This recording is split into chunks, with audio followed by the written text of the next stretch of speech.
tell you, if he had told you this, I think you would have recoiled yourself back to your shell and then reflect and give maximum thanks and praises to Almighty Allah.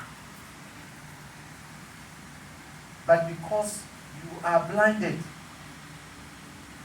by the soul's impurities, you don't see this common reality. So it is with our children. If another person sees his brother or his sister's child progressing in life, it becomes a troubling issue for him or her. And Allah is watching.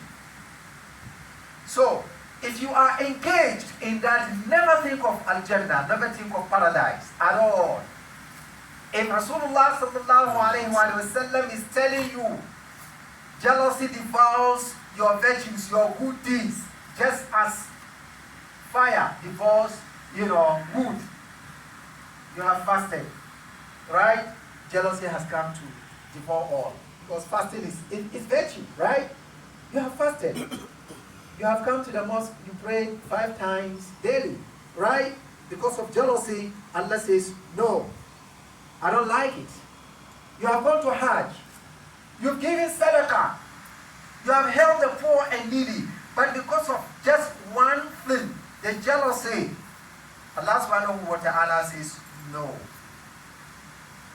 Then the drama reached its climax when Allah subhanahu wa ta'ala himself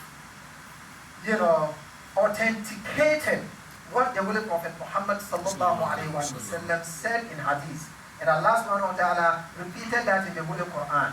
He says, وَمِن شَرِّ حَاسِدٍ إِذَا حَسَدٍ. The verse started with what? Kul, say, أَعُوذُ بِرَبِّ الْفَلَقِ. I seek refuge from the Lord of what? Of galaxy. Then in the end, he says, again say, Kul a'uzu. Kul a'uzu wa min sharri hasidin idha hasad.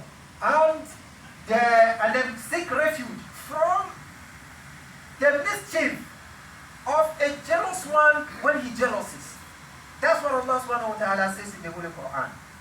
Look at how Allah has described a jealous man. وَمِن شَرِّ حَاسِدٍ إِذَا حَسَدٍ. Who was Allah subhanahu wa ta'ala addressing? The Holy Prophet Muhammad sallallahu alayhi wa sallam. But by extension, it includes us. Because when the jealous man strikes, it doesn't end there. He will go along to plot for you to struggle and struggle and struggle. But one thing remains sure, and that is what Allah subhanahu wa ta'ala has already decreed. There is nothing that can shift it. If He had decreed that, yes, you will become a president tomorrow, you will become a scholar tomorrow, there is nothing that can take away that particular privilege from you. Even though the way which should have been very easy and simple for you to tread on to get there, you might struggle because of what? Because of the mischief of the jealous one when he starts to jealous, when he starts to plot.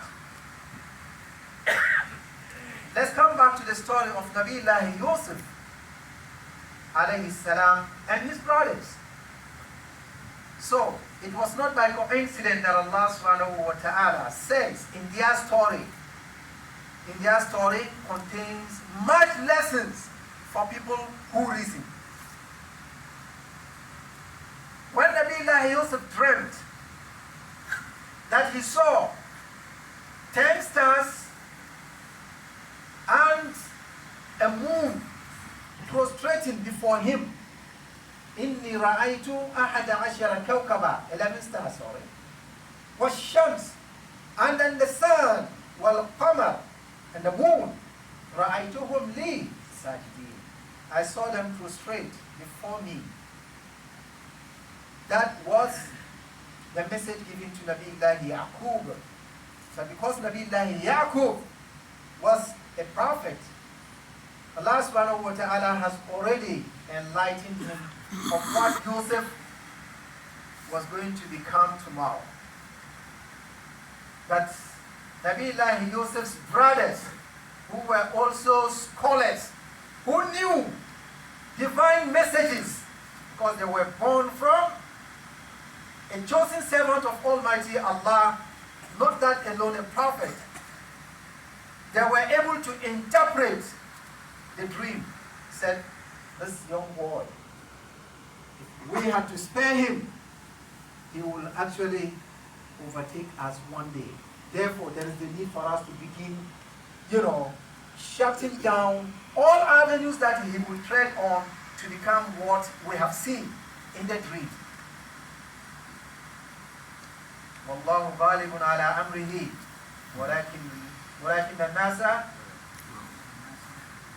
وَلَكِنَّ أَكْثَرَ النَّاسِ لَا يَعْلَمُونَ. For Allah, surely, Allah has control over everything He has decreed on. But it is you and I who do not have that knowledge.